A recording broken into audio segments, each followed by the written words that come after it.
Vikings at the Bye. Good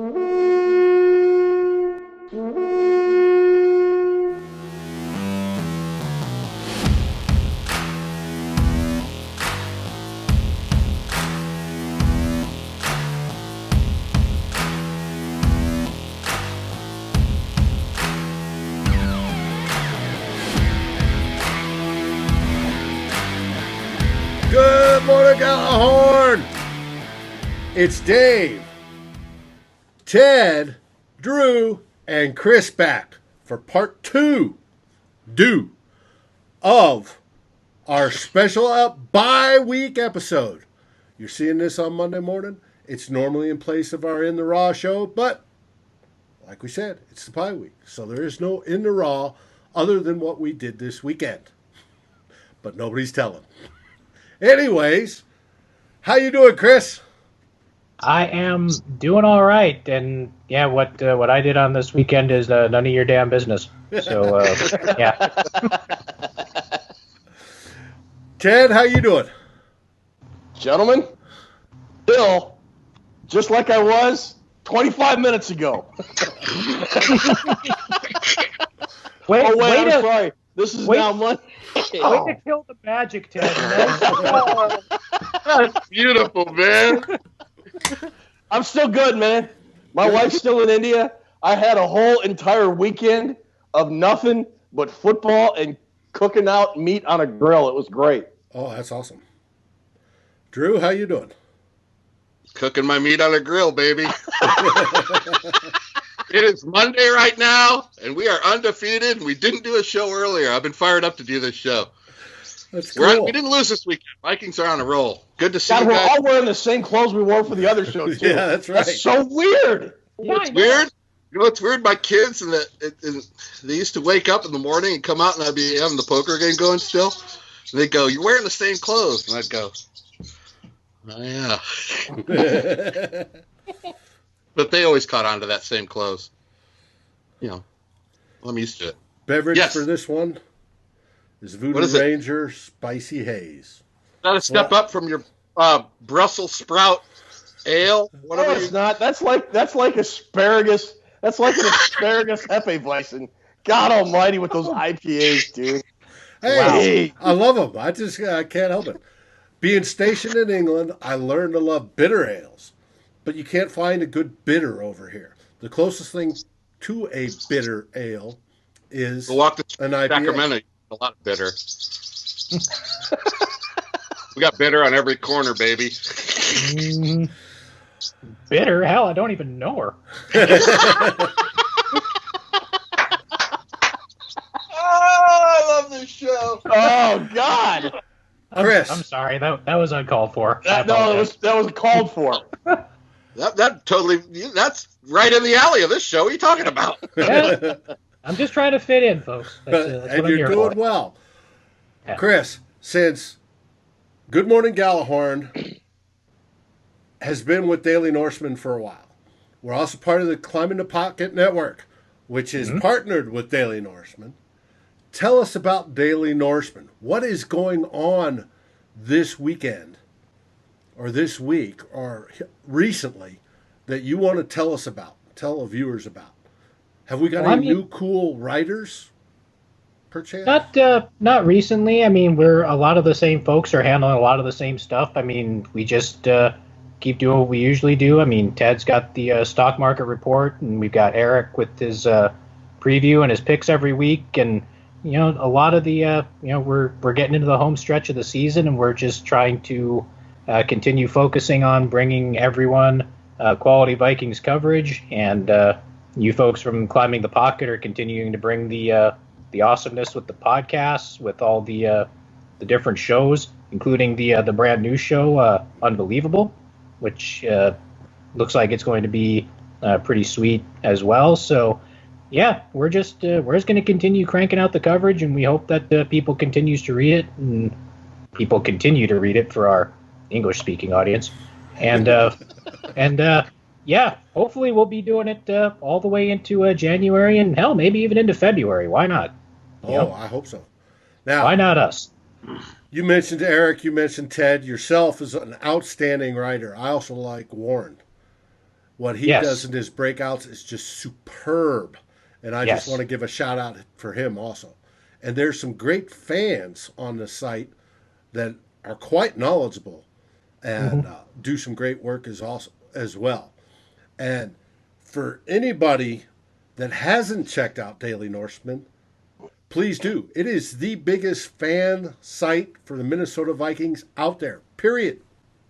And as long as we're talking about the fans, we would be remiss not to bring up friend of the show, Admiral Big Gun, with his quest to raise money for the Minnesota Special Olympics by throwing himself into freezing cold water sometime. I believe it's in February.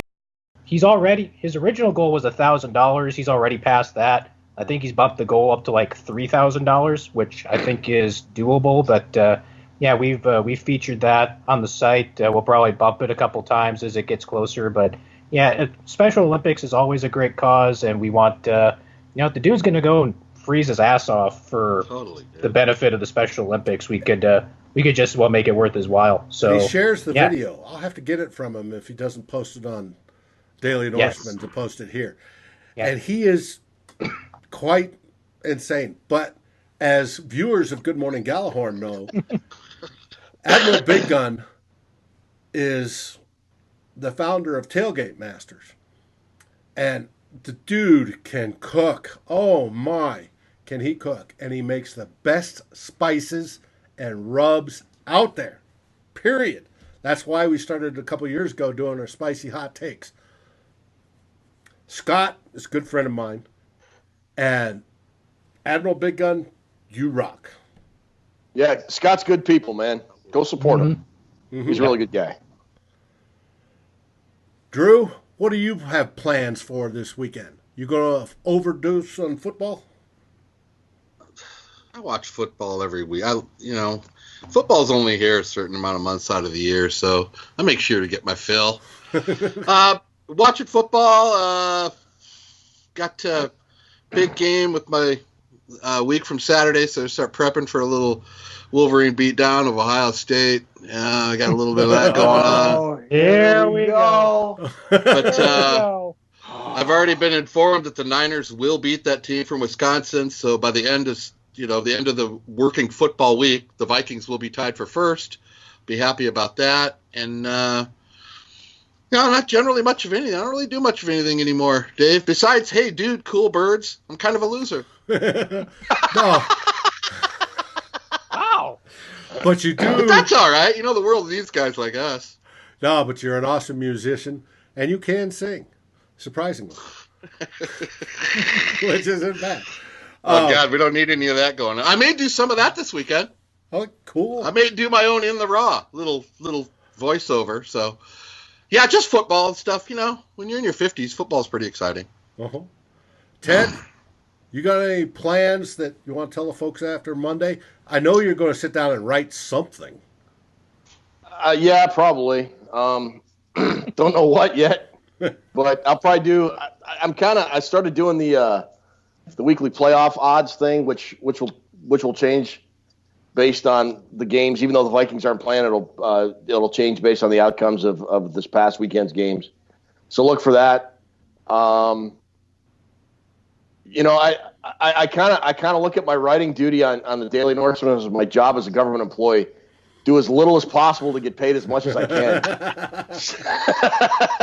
Is there still a stock market report when the Vikings don't play? I'm still debating whether or not I could do like maybe a quarterly report thing. I don't know. In the past I've done I've tallied up all the guys that have made blue chips and solid investments and kind of done that.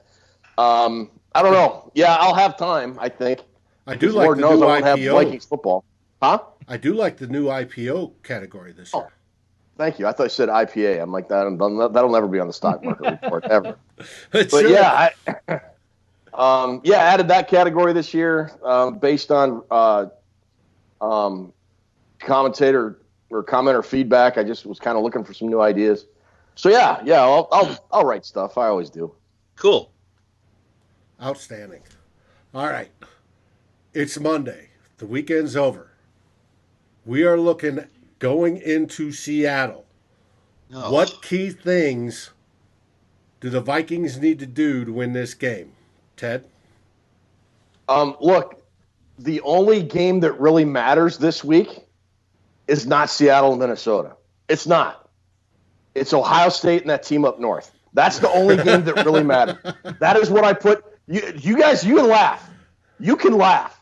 My football life revolves around that one game a year. I love things, don't get me wrong, but I live for the game.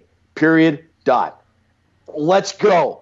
Let's go, baby. We are going to kick your ass, Drew. All right. Haven't had your clunker yet. No clunker yet. It's coming. We don't know that. We don't know.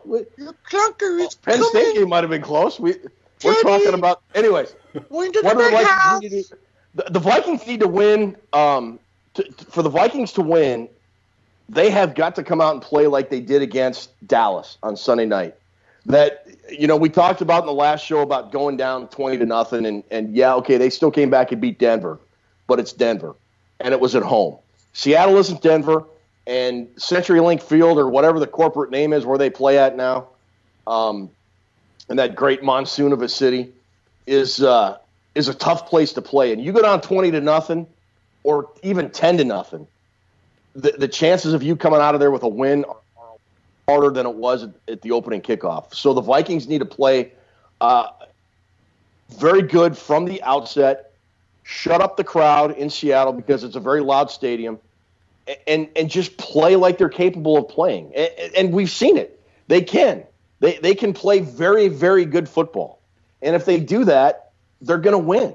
If they don't, I mean, it sounds cliche and it sounds stupid, but how many times have we said the reason it's a cliche is because it's true? They need to play like with a sense of urgency, I think maybe is the term I'm looking for. There have been times this year, especially that first half against Denver, they just kind of mailed it in. You mail it in against Seattle, you're going to get your ass kicked. You're just flat out going to get your ass kicked. They cannot go in there thinking that they're just going to run a few plays, things are going to work out, and it's going to be, unicorns and rainbows. They have got to play solid football from the opening kickoff to the final gun. There's been a couple games this season where they have come in and started hot. I think the Giants was one of them, and I'm trying to remember the other one, where they came in and straight from the gun, they were dominating. And hopefully that's the case. Drew, what do you think they need to do? Toughest road to haul so far. On Monday night.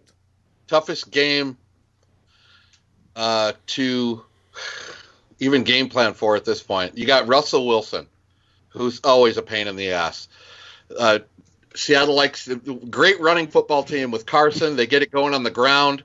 They do the same game plan every week. They get 6 or 7 on the ground. They start eating up yards on the ground. Then they start rolling Wilson out of the pocket, and Wilson can make the plays down the field. He has great vision. He sees everything. He can beat you with his legs.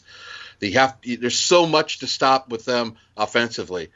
The one thing I think the Vikings should do that might give them, believe it or not, might give them a little bit of advantage is what worked against Denver. And I'd like to see the Vikings come out and maybe do that up-tempo stuff. I don't think Seattle is expecting it, and I think the Vikings really found something in the second half last week. I mean, I know we were behind, but that no huddle and that up-tempo, we were really moving the ball. I like it. That's a great idea. I think the Vikings should go to that up-tempo, no-huddle stuff. Maybe just pick and choose their times, but they have to maybe use that to get some early momentum.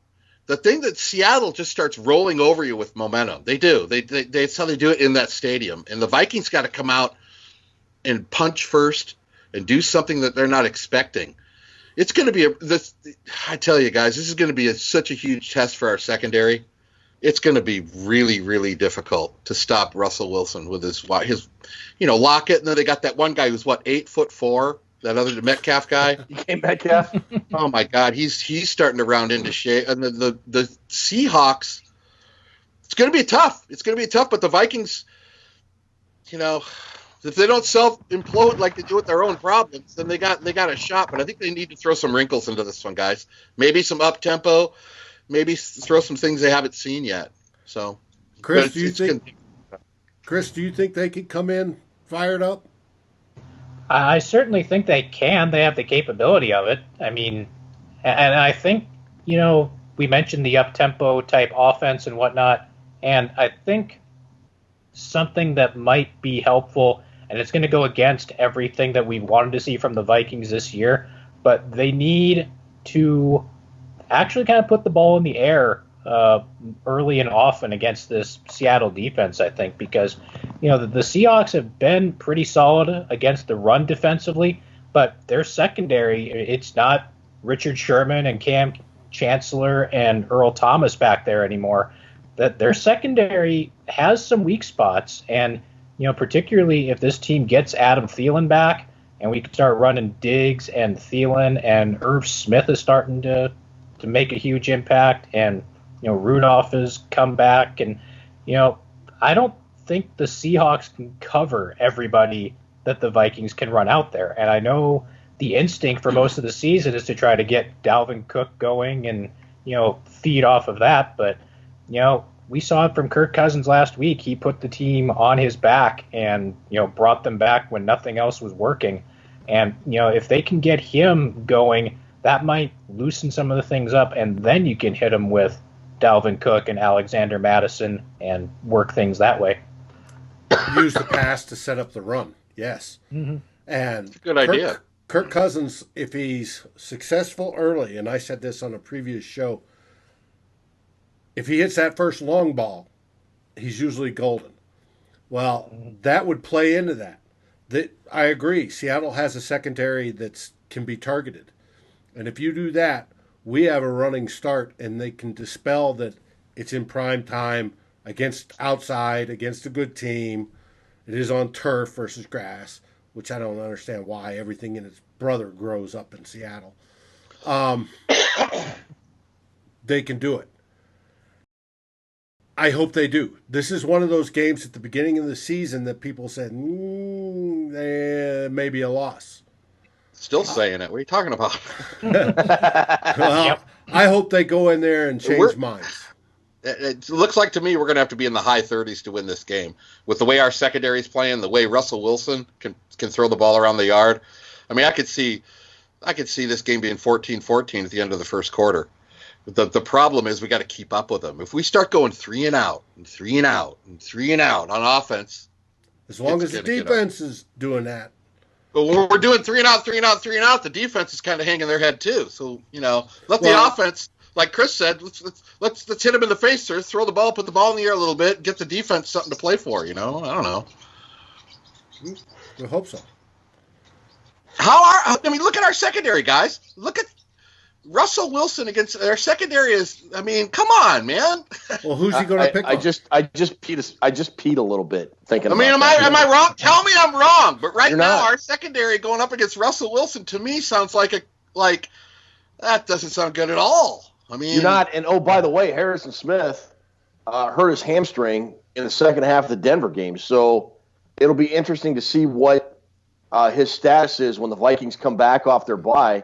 If he practices or not. I think the one thing that's really going to help the Vikings in Seattle is Adam Thielen's going to be coming back, if you believe what Kirk Cousins said. And you've got Thielen and Diggs and again Cook and all the weapons, Irv Smith, and even Tyler Conklin's making some noise now as a tight end.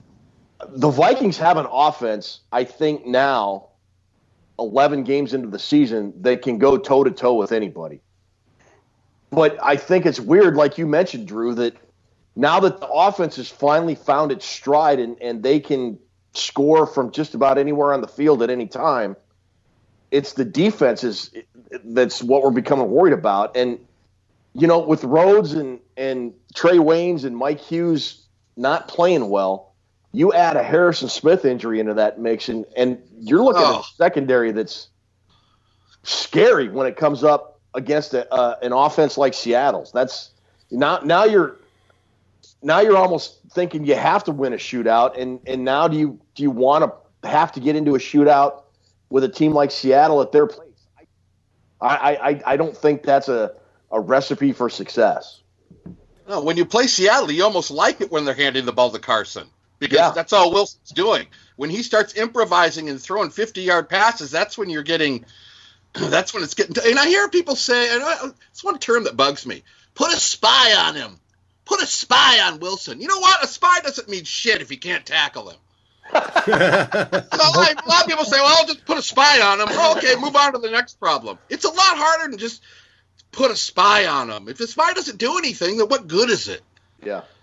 And they're going to have a hell of a game plan, and they're going to have to execute defense. They're going to have to execute right across the board to go in and win this game.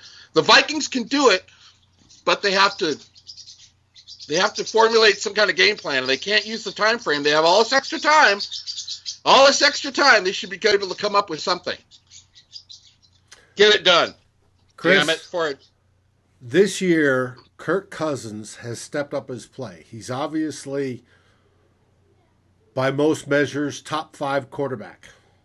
What do you think of Kirk Cousins so far this season?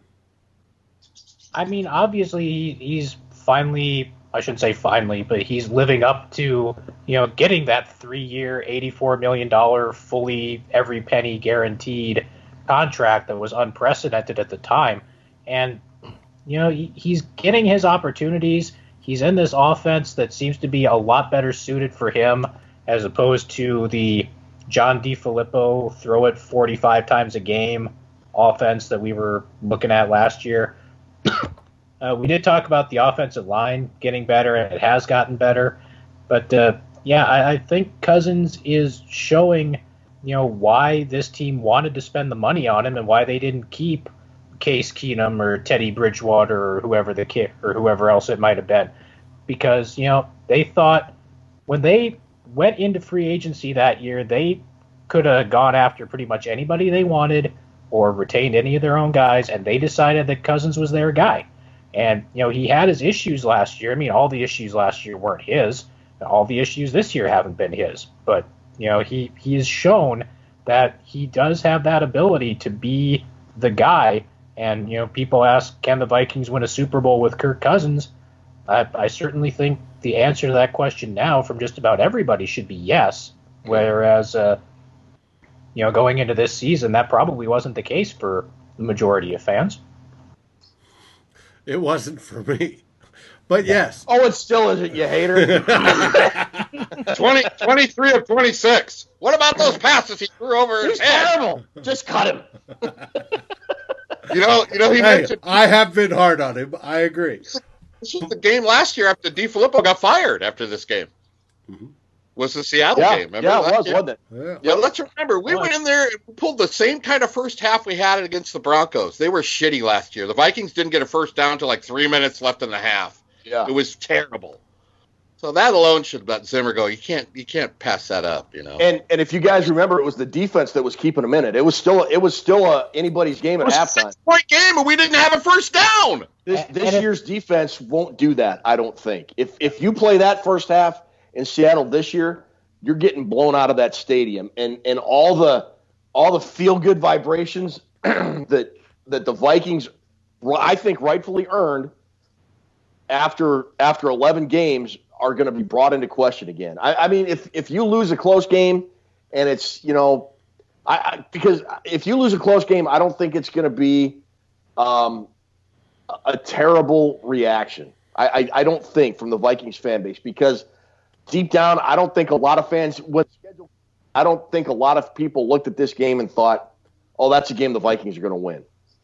If they lay an egg, all that stuff we were talking about earlier in the season with, can they play in prime time, and can they play in Monday night, and if the defense looks bad or if Kirk Cousins looks bad, it's just going to reinforce to some extent the negative opinions that we had earlier in the season. But if they play well, we'll see. We'll see what happens. And like you said, Drew, and you've all said, they're very capable of playing well, and they're very capable of winning this football game. They just got to go do it. Speaking of go do it, Ted, you had a special sort of Ted's trivia.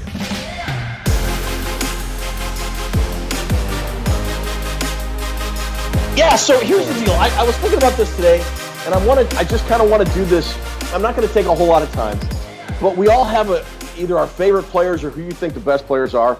And at some position, our players, and we're talking Vikings, just in Vikings history. Like, for example, everybody considers Fran Tarkenton the Vikings' best quarterback in team history, and that's pretty much undisputed. But I want to do this, and I don't know that I'm going to hit every position. It just sort of depends on how we're going with time. But I want you guys to think about, I'm going to name a position, and I may or may not exclude a player, and then you have to tell me who you think the best player was at that position, not counting the player I may or may not throw out. Sounds good. Makes sense? All right, so we'll start with quarterback. So who is the best quarterback in Vikings history who's not named Fran Tarkenton? Chris, you go first. I'm going with Dante Culpepper because, the combination of his arm and, dudes his size weren't supposed to be doing things that dude was doing back then as far as mobility, and, he could throw it a mile. And I know he had his issues when Moss left, and then he got his knee blown out and whatnot. But yeah, for my money, and maybe I'm biased because just for the time frame I've been watching the Vikings in. But yeah, Culpepper's my guy as far as that's concerned. Dave? I agree with Chris, but there are some one-year wonders that were absolutely fantastic. No, 1 year wonders don't count. Okay. I just arbitrarily added that rule right now. Jeff George, go on, get out. No. Turn around. There you go. Okay, he's out. So you're going with Dante as well, Dave? I think Dante should be, yes. Drew? I'm sorry, go ahead, Dave. I'm sorry. Finish. Joe Cap figures up there too, but Dante. Okay. For what he did for the team for the amount of time. One answer. Devil down to Georgia. Hey. I'm going Tommy Kramer. There you go. That's the answer.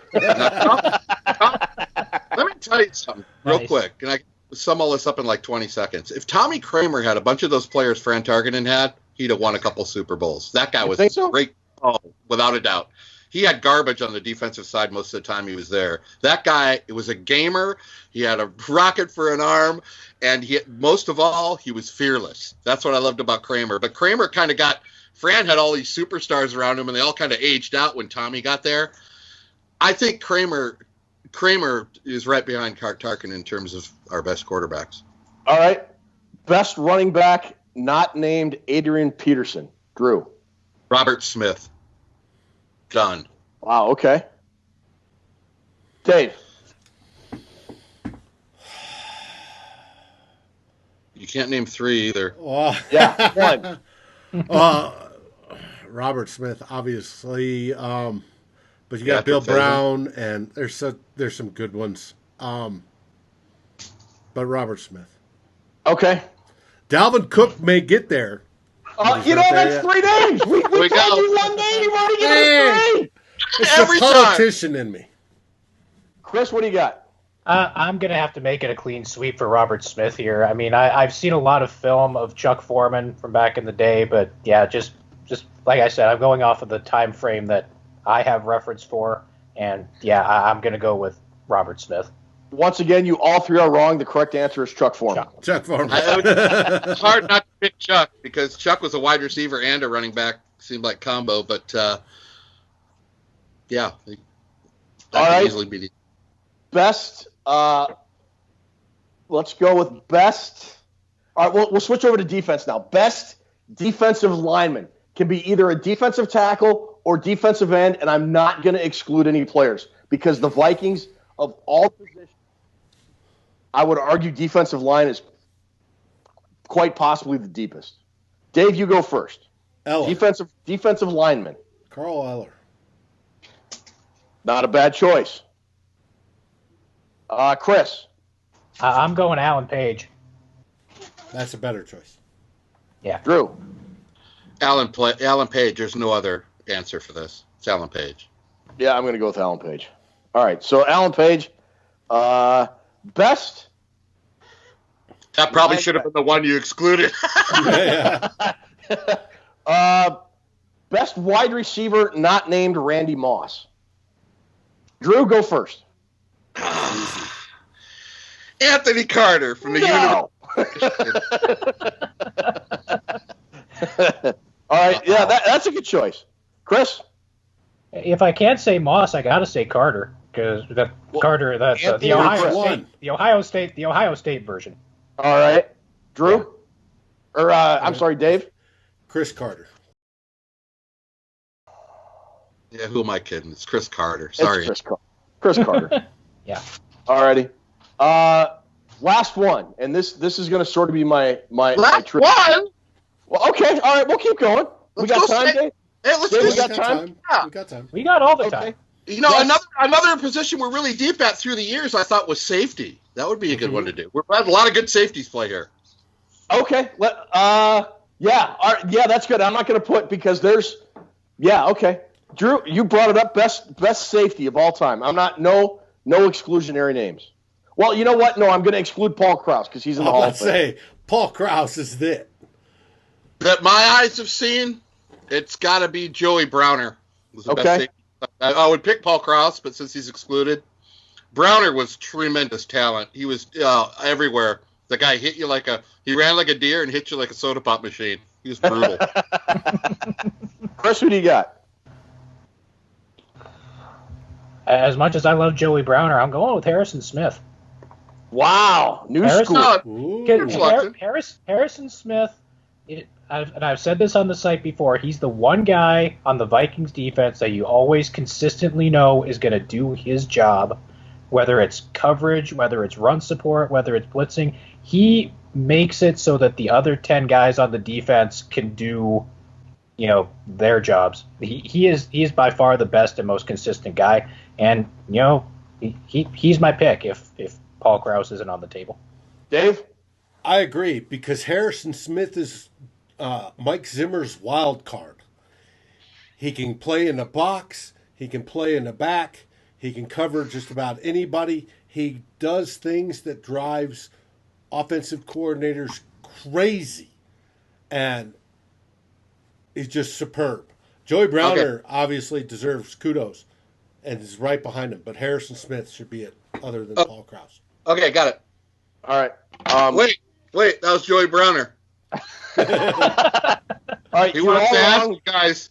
He Hang says, "Did you see the guys I got stuck playing with compared to the guys Harrison got stuck playing with?" That's he just. Oh, The correct answer is curtain off. oh! All right. We'll go back to offense then.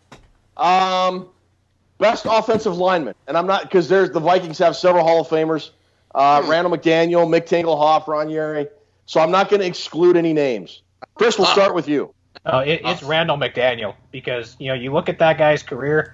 He was a Viking for 13 years and 12 years he was first team All-Pro, which means in every year of those 12 years he was acknowledged as one of the two best players at his position, and he might be I'm going to put it out there, he might be the best offensive player in Minnesota Vikings history.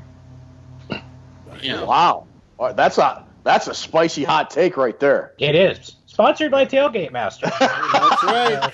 And our friend, Admiral Big Gun, Yes. who's doing Dave? the polar plunge to help Special Olympics. Special Yes, Olympics. Minnesota Yes. Special Olympics.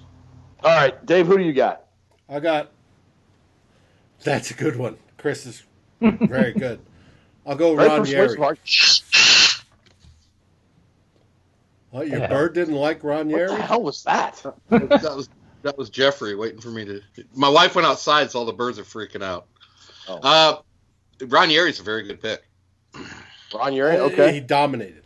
No, that's You your did? Dave pick. That's not who Yeah. I picked. Yeah, no, I was agreeing. Who do you got? I feel bad leaving. I have two, but I feel bad leaving one behind. But I got to go with what. You want Matt Chris- Khalil, right? No, Chris kind of settled it for me by reading off what he did about. I got to go Randall McDaniel, even though Tingelhoff is right up there for me. But Chris is right, man. He's got to be the greatest offensive lineman that's ever suited up for us.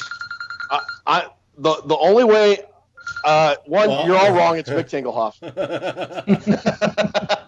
and I say that, and Chris had a spicy hot take. I'm going to go one further, and I'm going to say Mick Tingelhoff was the greatest center in NFL history. Damn. Wow. Over Mike Webster? Yes. Ooh. If I'm telling you, Mick Tingelhoff, Ron Yeri, even Tarkenton, Chuck Foreman, all those guys that lost those Super Bowls were penalized for years for not winning a Super Bowl. I would submit to you that if those Purple People Eater era teams had won one Super Bowl, those guys would have been in the Hall of Fame on first or second ballots, max. Yeah, there was no reason for Mick Tingelhoff to have to wait for the seniors committee to put him into the Hall of Fame. That dude should have been during the regular time he was eligible for. Not even drafted. I mean, no. That's why I think he's the best ever of all time.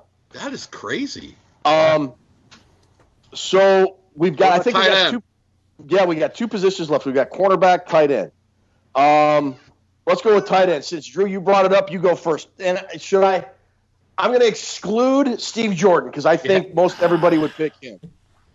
Yeah. You have to. So best tight end in Vikings history, not named Steve Jordan. I got to go with the guy I watched as a kid, and it was Stu Voigt.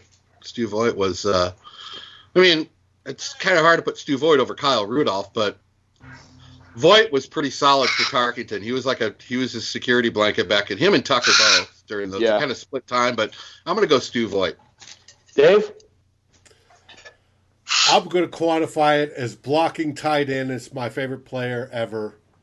You're going with Klein Saucer, aren't you? Yeah, yeah, buddy. Chris? The great University of North Dakota Fighting Sioux. That's good knowledge right there. I want to point that out. Put the good knowledge sign up right there. Yes. I'm gonna be the new guy here again, and I'm gonna go with Kyle Rudolph just because his blocking is not as awful. I mean, he's gotten significantly better at blocking. I mean, we've even joked this year that he's the blocking tight end at this point, just because he didn't have any catches for like the first 6 weeks. And he's done it well. Yeah, and I believe he now has more touchdown catches for a tight end than anyone in Vikings history. I'd have to go back and look that up. But, yeah, I think if we can't take Steve Jordan, who I loved growing up, but, yeah, Rudolph's got to be the guy. I'm going to agree with Chris and say Kyle Rudolph. However, I'm going to do a Dave and throw out another name out here. I don't know if you guys remember Joe Sensor as a player. I mean, He's got Joe Sensor's Bar and Grill. I don't know if Steve Jordan ever went over 1,000 yards, but Joe Sensor, I'm almost positive, was the first Vikings tight end to ever have 1,000 yards receiving, and he was going to be like Travis Kelce before Travis Kelce was in terms of a big guy that could move and get in space and make a lot of plays, and then he hurt his knee. He had like 1,000 yards, I want to say, in like 1981. 1981, he had 1,006 yards, old number 81.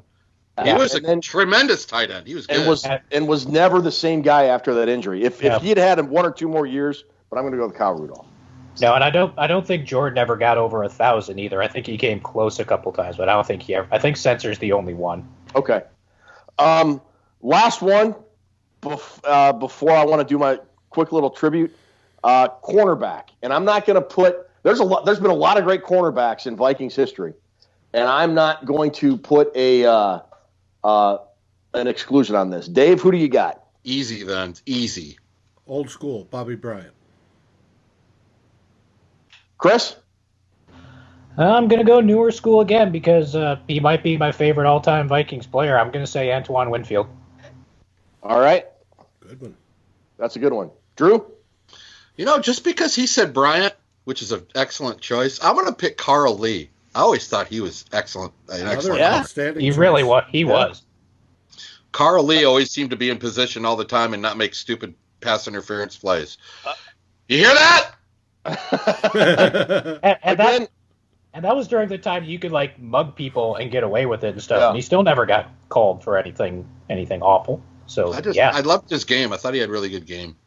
So I'm going to go with Bobby Bryant, which is the only correct answer here, and I'll tell you why. It probably is. I went off the board a little bit. I love Antoine Winfield. That's a good answer. That's a very good answer. Carl Lee's a very good answer.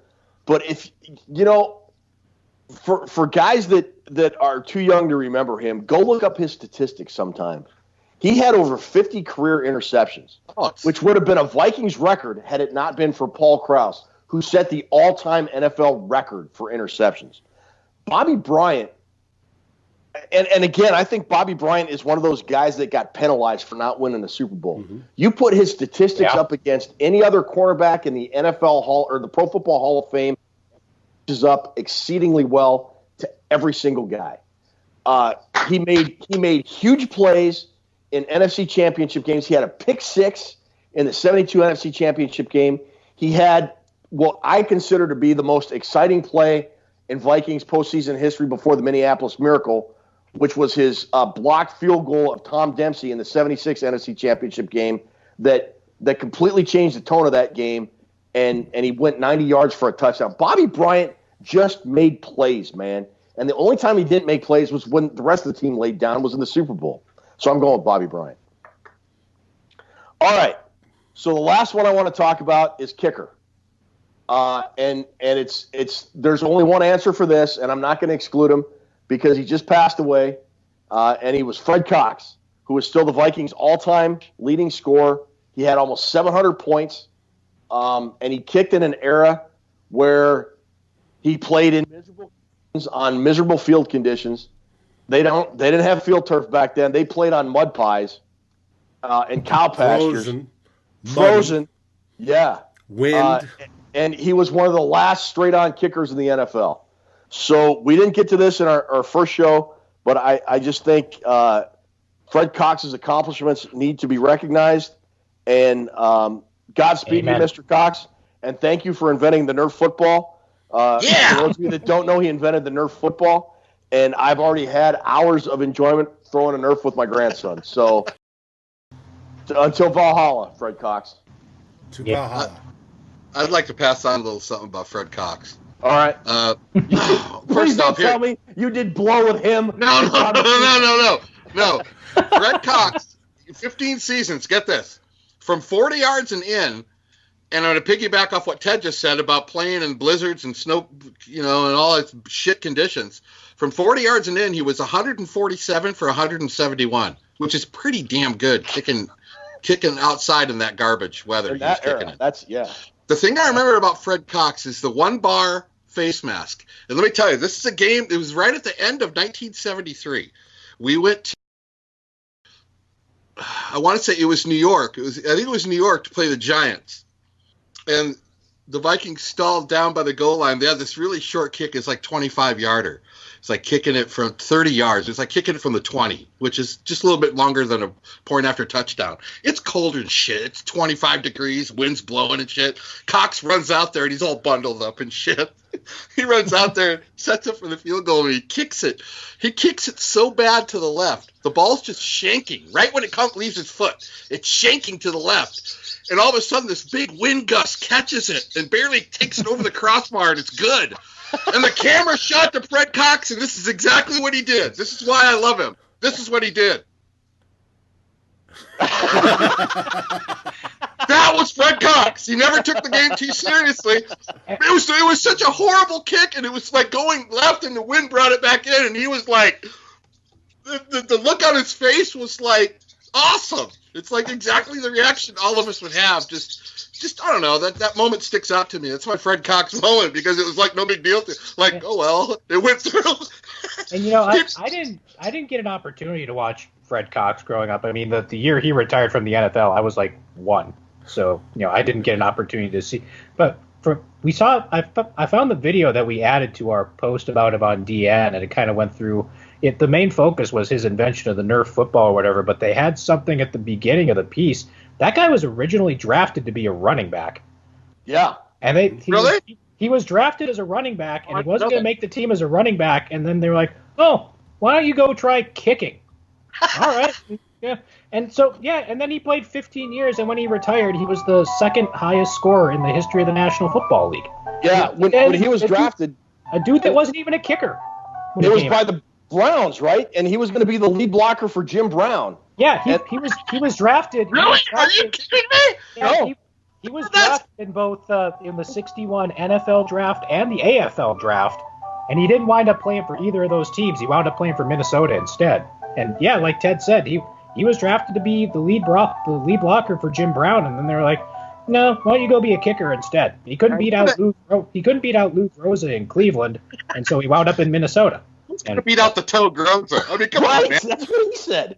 And so he said the kicker I had to go up against was nicknamed the Toe. It was Lou Groza. I didn't have a chance of winning that job. The guy that every kicking award is named after. Yeah, you couldn't beat that guy out. And that's okay.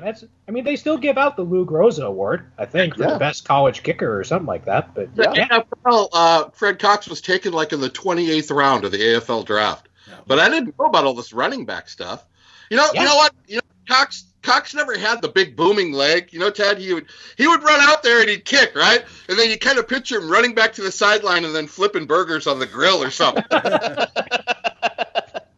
a kickoff, he kicked off and the guy got away from the coverage, Cox wasn't even running after him. He definitely had the body of a tailgater. Absolutely. He was no Fuad Reves. That's for sure. With that holiday music that was just playing. That was my phone. This is Thanksgiving week. And here at Good Morning Gallahorn, we hope that you spend Thanksgiving with friends and family in a loving atmosphere, watching great football, eating even better food. What's your go-to food? What's everybody's go-to food? I have to hear it. Oh, we do fried turkey in my house. Not like bad. the turkey. Not bad. Chris? Outside of the turkey, I got to go with crescent rolls. Crescent rolls are awesome. Did? I agree with Arif Hassan. Turkey's a trash meat. Oh, my God. I prefer a prime rib on Thanksgiving. Sorry. I like prime rib. Oh, hell yes. It's ruined the whole moment. A lot of Thanksgivings I've gone with venison, fresh venison. But this year we'll probably go prime rib. I'm going stuffing. I like the stuffing. I'm a cheap guy, but I love cranberries. Not stovetop. Thank you, Ted. Thank you so much for bringing up the Fred Cox thing. It's really tough news to hear the guys that formed our childhood. I mean, those old '70s Vikings teams will always be the most important to me because they were all my life back then. I felt like I grew up with them. Right. So I really they were a part of my life that I mean, hopefully, folks that grow up and watch football now have that kind of affinity for teams. But for us, I don't want to say it was better when we were kids. I'm not trying to say that, but it was different. I mean, we didn't have the red zone or any game on demand if you wanted to. It was the Vikings were pretty much nothing. And those guys they lived in Minnesota. You saw them around town. Guys like Alan Page and the defensive line would work out before training camp across the street from my house at Richfield High School, and run laps and run around the track and stuff. So it was these losses. Now these guys are getting old and mortal, and you just didn't think it would ever happen to him. Bud Grant's in his 80s, and it's sad. It sucks. Well, it's almost like there wasn't any free agency, so they had wrong button, Drew. They had from 72 to 78, Ted.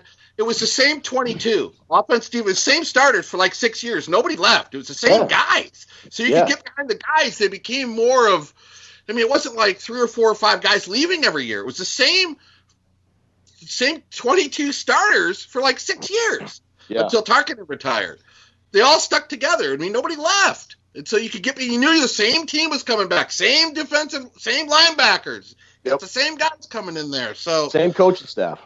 And not seeing Fred Cox run out there and seeing Dan Meyer run out there.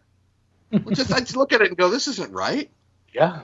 Well, thank you for bringing up Freddie Cox. That really means a lot to me. Well, we grew up. Those guys were family. This week, hopefully you're with family. Any last words there? Great poobah, Christopher Gates? I do want to say happy Thanksgiving to anyone, and if you're going out on Black Friday, do us all a favor and turn your phone into landscape mode before you start videotaping any kind of fights or anything like that you're going to put on YouTube, because the portrait mode just doesn't capture everything. So yeah, turn your phone sideways. That's the most important advice I can give you on this Thanksgiving holiday. Drew. You know what? Save the food pictures on Thanksgiving. We all eating the same shit. See you cats on the flip-flop. Rest in peace, Freddie Cox. Ted. Super Bowl homeboy, we'll see you in Miami. Skull, baby! Happy Thanksgiving, everybody. Enjoy your week. Enjoy your family. Enjoy your friends. Be Happy safe. Thanksgiving, folks.